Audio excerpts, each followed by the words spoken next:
people, and it's gone on far too long. And Hello, my name is Justin Smith, and this is my testimony. It was March 7th, our normal day at school. The weather was decent as I gleamed through the windows of my favorite class, English class to be exact. I suddenly received a text from a friend of mine, and it read, "Please help me. I'm not having a good day. My friend just got killed at school." I was confused as to what she could be talking about until I made it home and I saw the local news stations all posted outside of Birmingham's largest high school. I was shocked at what was happening. Only a few weeks after the Parkland massacre, people in Birmingham and the state of Alabama were slapped right in the face with a real issue that affects real people. After numerous town hall meetings, after school board safety code changes, and more deaths of young people in my hometown of Birmingham, Alabama, I had to face a real issue that affects so many people across America. Only 4 months after the shooting of Cortland Arrington in a Birmingham high school, one of my great friends, whom I considered a big sister, was gunned down innocently while sitting inside of a car. Ariel Parker's killer has still not been found. As the thoughts and prayers ring in from politicians and lawmakers near and far, I can remember 16-year-old me sitting back and saying, thoughts and prayers won't stop a speeding bullet unless they know something I don't know. The night of Ariel's death, I realized that gun violence was not just an inner city problem. Although there are issues and problems in inner city communities regarding gun violence that we should be talking about.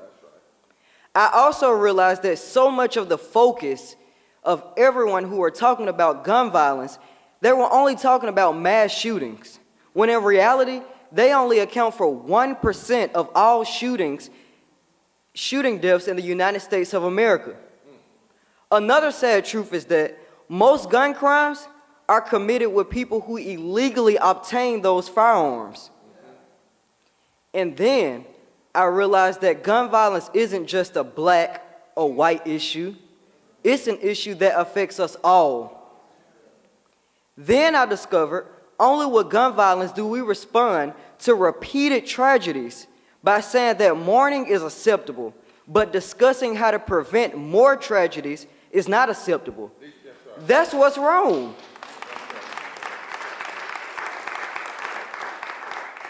As others have observed, talking about how to stop a mass shooting in the aftermath of a string of mass shootings isn't too soon, it's very much too late. With the help of some amazing people and organizations like Moms Demand Action, Faith in Action Alabama, and of course the Poor People's Campaign, I learned to do one thing very well, and that skill that I learned was to use my real eyes to realize real lies.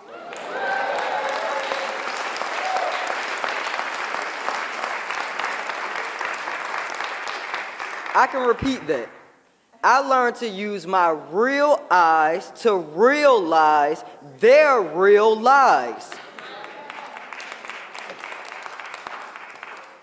I started researching and learning as much as I could on everything related to gun violence, in which it led me to challenge Governor Ivey publicly on her proposal to put guns in our schools. Oh no, but that's not it. That's not it. I've argued face to face with politicians that I'll probably never name. I've challenged their beliefs on things that actually matter to the people. And throughout it all, I've asked myself, how do you do it? You're only 17 years old. Right. So then again, I asked myself, how do you go from Teen Vogue magazine to NPR to the British Broadcasting Corporation to the stage speaking before the people from the Poor People's Campaign about an issue that frightens so many people in our country today? But guess what? When you're only 16 and 17 and you see a young person, a friend of yours, die because their parents can't afford the medicine to tame their diabetes, you'll speak up too. Oh no, that's not it.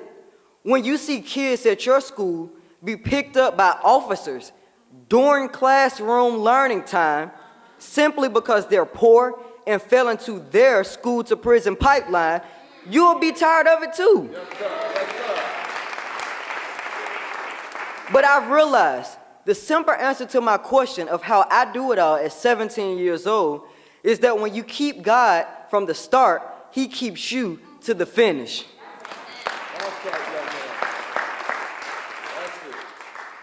Now, over the past year or two of me doing my research and my studying, I'm tired of begging politicians to do something that's right. So I'm calling on everyone in this room to fight. Let's start the fight the right way with God so we can finish with a victory. 2020 is coming. Our time is coming to shake things up.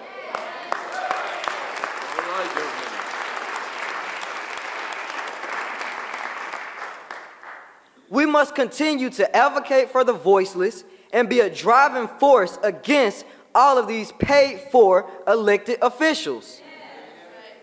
Now that's my testimony. Thank you.